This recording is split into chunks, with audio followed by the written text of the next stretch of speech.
शांति 18 जनवरी 2022। बाबा की महावाक्य। मीठे बच्चे, सवेरे उठकर बाबा को बहुत प्रेम से याद करो।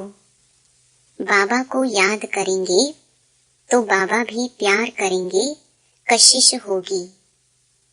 गीत तुम्हें पाके हमने जहां पा लिया है। ओम शांति। मीठे मीठे बच्चों को बाबा बार बार समझाते हैं, बच्चे अपने को आत्मा समझो। यह शरीर मेरा नहीं, यह भी खत्म होना है। हमको बाप के पास जाना है। ऐसे ज्ञान की मस्ती में रहने से तुम्हारे में कशिश बहुत आएगी। यह तो जानते हो, यह पुराना चोला छोड़ना है, यहाँ रहना नहीं है। इस शरीर से ममत्व निकल जाए। इस शरीर में सिर्फ सर्विस के लिए ही है, इसमें ममत्व नहीं है। बस घर जाएं। यह संगम का समय भी पुरुषार्थ के लिए बहुत आवश्यक है। अभी ही समझते हैं, हमने 84 का चक्कर लगाया है। बाप कहते हैं, भल धंधा धोरी आदि करो। गृहस्थ व्यवहार में रहते बुद्धि में यह याद रहे कि यह तो सब कुछ खत्म होना है। अब वापस घर जाना है। बाप भी सदैव घर में रहते हैं ना। भल 8 घंटा धंधे आदि में लगाओ, 8 घंटा आराम करो। बाकी समय बेहद के बाप से यह वार्तालाप रूह रिहान करो।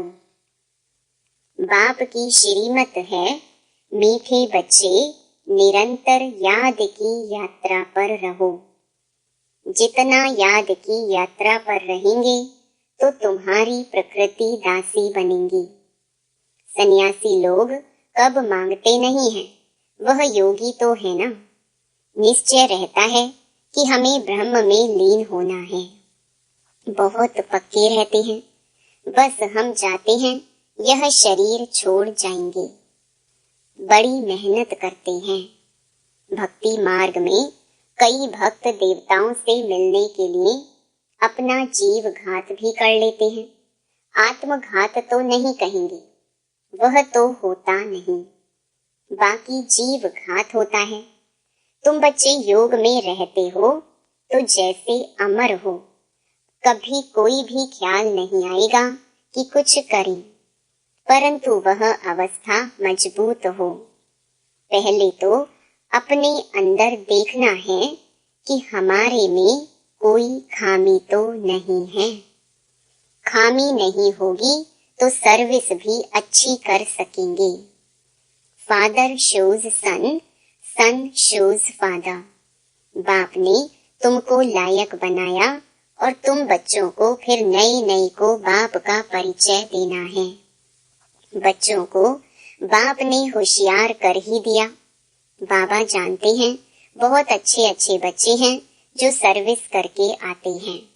रात दिन यही ख्याल चलता है कि हम इनका जीवन कैसे बनाएं। इससे हमारा जीवन भी उन्नति को पाएगा। खुशी होती है, हरेक को उमंग रहता है, हम अपने गांव वालों का उद्धार करें, अपने हमजिन्स की सेवा करें।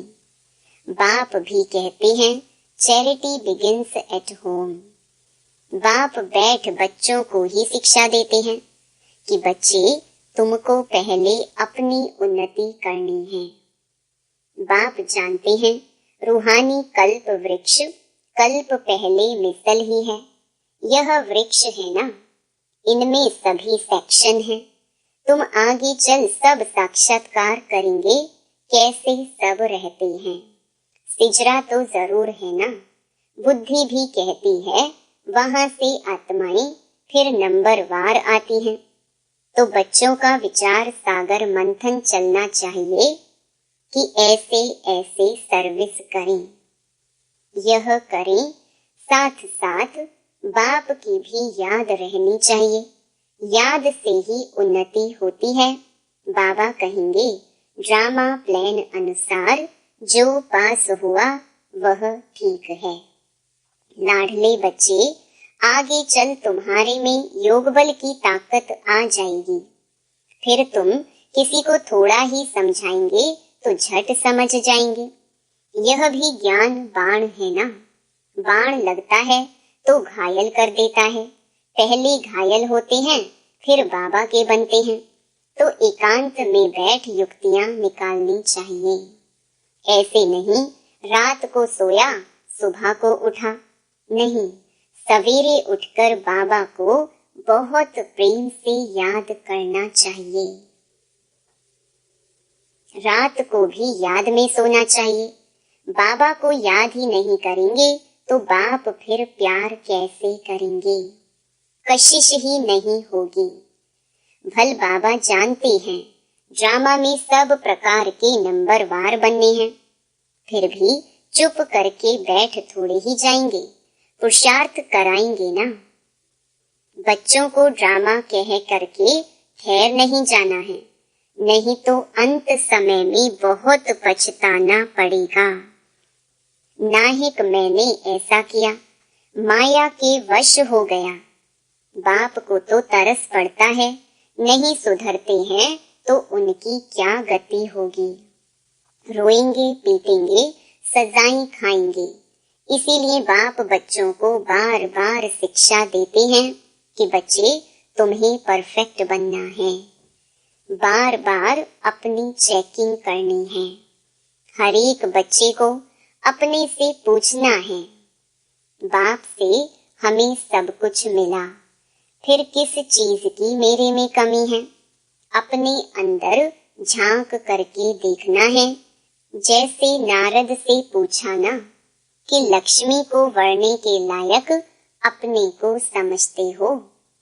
बाप भी पूछते हैं लक्ष्मी को वरने लायक बने हो? क्या क्या खामियां रही हुई हैं जिसको निकालने का पुरुषार्थ करना है। नए नए बच्चों को भी समझाया जाता है, बताओ तुम्हारे में कोई खामी तो नहीं है, क्योंकि तुम्हें अभी ही परफेक्ट बनना है। बाप आते ही हैं परफेक्ट बनाने। तो अपने अंदर से पूछो, हम इन लक्ष्मी नारायण जैसे परफेक्ट बने हैं? अगर खामियां हैं तो बाप को बताना चाहिए कि यह खामियां हमारे से निकलती नहीं हैं। उसका कोई उपाय बताओ। बीमारी सर्जन द्वारा ही निकल सकती है, तो ईमानदारी से सच्चाई से देखो मेरे में क्या खामी है। खामियां बताएंगे तो बाप राय देंगे। खामियां बहुतों में हैं। कोई में क्रोध है या लोभ है या फालतू चिंतन है, तो उसको ज्ञान की धारणा हो नहीं सकती। बाप रोज रोज समझाते हैं, वैसे इतना समझाने की दरकार नहीं है, लेकिन यह धारण करने की बातें हैं। 5 विकारों को जीतने की बात अभी ही है। तुम्हारे में कोई वह भूत भटकने वाले नहीं हैं। यह जन्म जन्मांतर के भूत 5 विकार अंदर प्रवेश हैं, जिन्होंने दुखी किया है। काम भूत के लिए तो रोज समझाया जाता है। आंखें बहुत धोखा देती हैं, इसलिए आत्मा को देखने की प्रैक्टिस अच्छी रीति डालनी चाहिए। मैं आत्मा हूँ, यह भी आत्मा है। तुम आत्माएं तो भाई भाई हो ना, तो इस शरीर को नहीं देखना है। हम आत्माएं सब वापस घर जाने वाली हैं। बाप आए हैं ले जाने के लिए।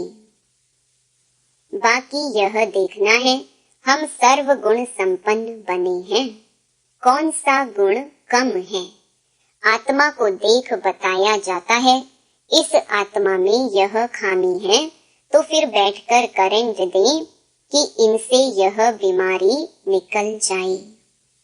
बच्चों को बाबा से बहुत मीठी मीठी बातें करनी चाहिए। बाबा आप ऐसे हो, बाबा आप कितने मीठे हो। तो बाप की याद से, बाप की महिमा करने से यह भूत भागते रहेंगे और तुमको खुशी भी रहेगी। तुम जानते हो कि यह झाड़ बहुत धीरे धीरे वृद्धि को पाता है। माया तो चारों तरफ से घेराव डालती है। माया का परछाया ऐसा पड़ता है जो एकदम गुम हो जाते हैं। बाप का हाथ छोड़ देते हैं। तुम हर एक बच्चे का कनेक्शन बाप के साथ है। माया का परछाया ऐसा पड़ता है जो एकदम गुम हो जाते हैं। बाप का हाथ छोड़ देते हैं।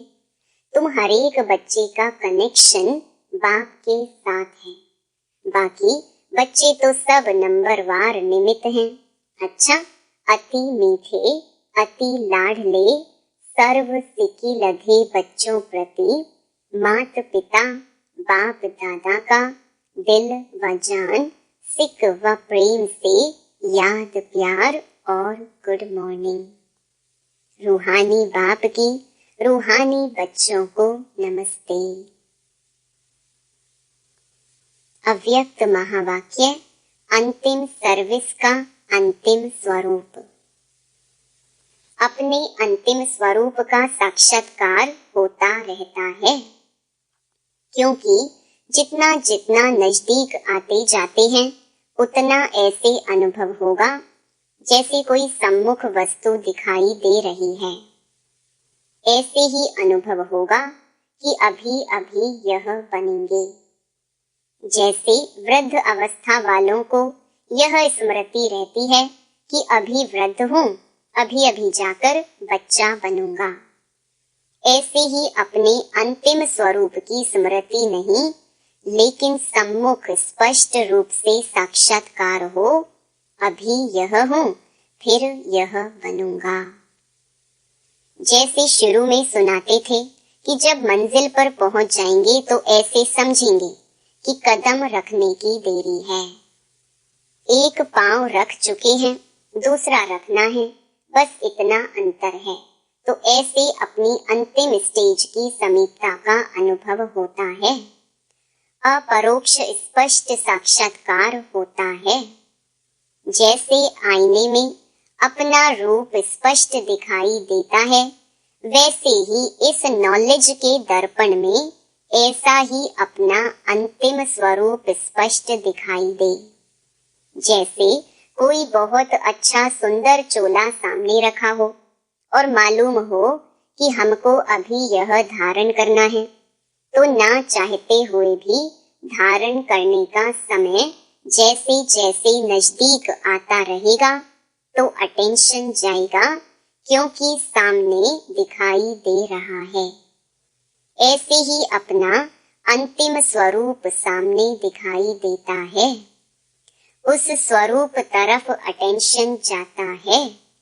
वह लाइट का स्वरूप कहो व चोला कहो, लाइट ही लाइट दिखाई पड़ेगी। फरिश्तों का स्वरूप क्या होता है? लाइट।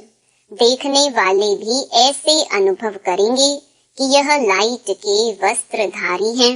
लाइट ही इन्हों का ताज है, लाइट ही वस्त्र है, लाइट ही इन्हों का श्रृंगार है। जहां भी देखेंगे लाइट ही देखेंगे। मस्तक के ऊपर देखेंगे तो लाइट का क्राउन दिखाई पड़ेगा। नैनों में भी लाइट की किरणें निकलती हुई दिखाई देंगी। तो ऐसा रूप सामने दिखाई पड़ता है, क्योंकि माइट रूप अर्थात शक्ति रूप का जो पार्ट चलता है वह प्रसिद्ध किससे होगा? लाइट रूप से। कोई भी सामने आए तो 1 सेकंड में अशरीरी बन जाए, वह लाइट रूप से ही होगा। ऐसा चलता फिरता लाइट हाउस हो जाएंगे जो किसी को भी यह शरीर दिखाई नहीं पड़ेगा। विनाश के समय पेपर में पास होना है तो सर्व परिस्थितियों का सामना करने के लिए लाइट हाउस बनना पड़े। चलते फिरते अपना वह रूप अनुभव होना चाहिए। यह प्रैक्टिस करनी है। शरीर बिल्कुल भूल जाए। अगर कोई काम भी करना है, चलना है, बात करनी है, वह भी निमित्त आकारी लाइट का रूप धारण करना है।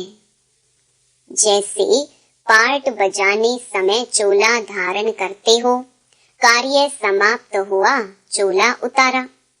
1 सेकंड में धारण करेंगे, 1 सेकंड में न्यारे हो जाएंगे।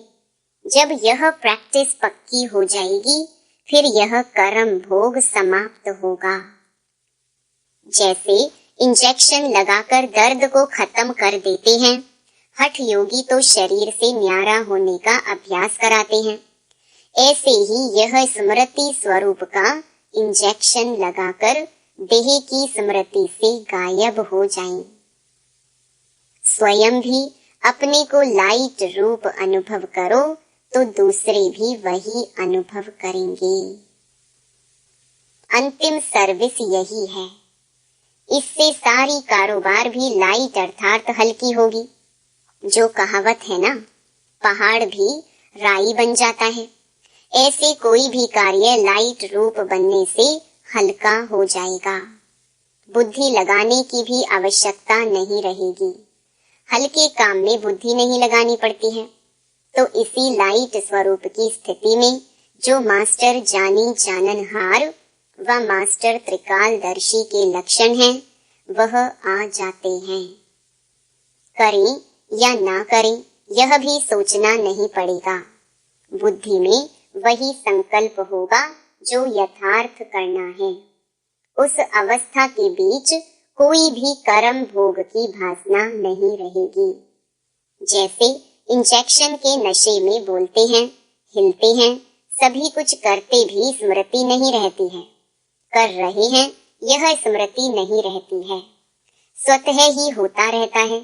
वैसे कर्म भोग व कर्म किसी भी प्रकार का चलता रहेगा, लेकिन स्मृति नहीं रहेगी।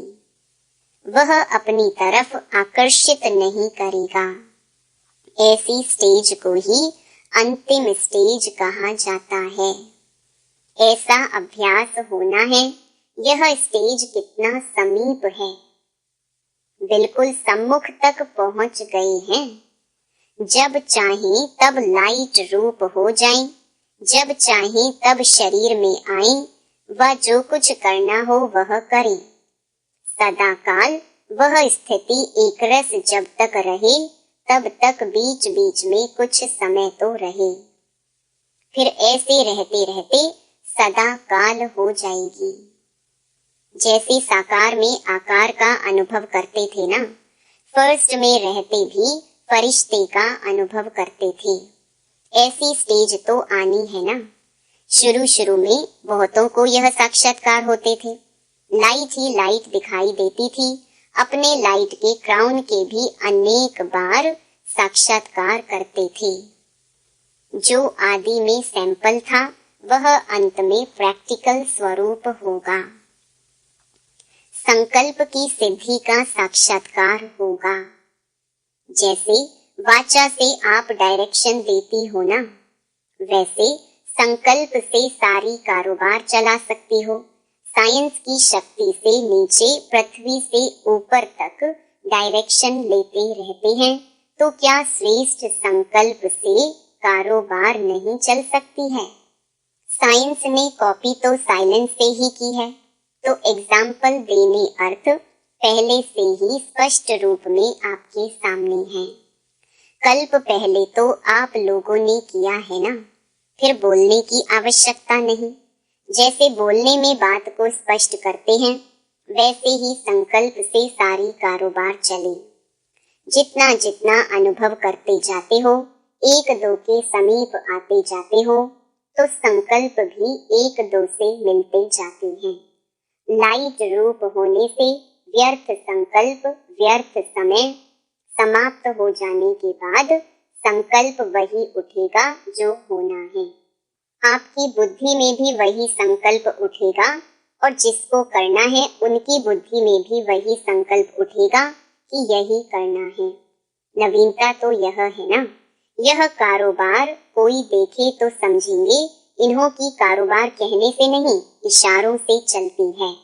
नजर से देखा और समझ गए, सूक्ष्म वतन यहाँ ही बनना है। अच्छा, ओम शांति। वरदान, भुजाओं में समाने और भुजाएं बन सेवा करने वाले ब्रह्मा बाप के स्नेही भव। जो बच्चे बाप स्नेही हैं, वह सदा ब्रह्मा बाप की भुजाओं में समाये रहते हैं। यह ब्रह्मा बाप की भुजाएं ही आप बच्चों की सेफ्टी का साधन है। जो प्यारे स्नेही होते हैं, वो सदा भुजाओं में होते हैं, तो सेवा में बाप दादा की भुजाएं हो और रहते हो बाप की भुजाओं में। इन दोनों दृश्यों का अनुभव करो। कभी भुजाओं में समा जाओ और कभी भुजाएं बनकर सेवा करो। नशा रहे कि हम भगवान के राइट हैंड हैं। स्लोगन, संतुष्टता और प्रसन्नता की विशेषता ही उड़ती कला का अनुभव कराती है। लवलीन स्थिति का अनुभव। बाप का बच्चों से इतना प्यार है जो अमृत वेले से ही बच्चों की पालना करते हैं। दिन का आरंभ ही कितना श्रेष्ठ होता है। स्वयं भगवान मिलन मनाने के लिए बुलाते हैं, रूह रिहान करते हैं, शक्तियां भरते हैं। बाप की मोहब्बत के गीत आपको उठाते हैं। कितना स्नेह से बुलाते हैं, उठाते हैं। मीठे बच्चे, प्यारे बच्चे आओ। तो इस प्यार की पालना का प्रैक्टिकल स्वरूप सहज योगी जीवन का अनुभव करो। ओम शांति। मेरे मीठे मीठे भाई और बहनों, बाबा के इस अनमोल खजाना यानी ज्ञान रूपी मुरली को जन जन तक पहुंचाना हम सब की कर्तव्य नहीं बल्कि धर्म है। मैं तो अपना धर्म निभा रही हूँ, अब आपकी बारी। आप भी अपनी व्हाट्सएप और फेसबुक और दूसरे सोशल मीडिया के ग्रुप में शेयर कीजिए। क्या पता आपके इस नेक काम की वजह से किसी की जिंदगी जीने की एक नई राह मिल जाए। और हाँ, आप भी इस YouTube चैनल को सब्सक्राइब कर लीजिएगा ताकि आपको भी रोजाना बाबा की मुरली को सर्च करना ना पड़े। शिव बाबा की अमृत वर्षा हम सब पर ऐसे ही बरसते रहे।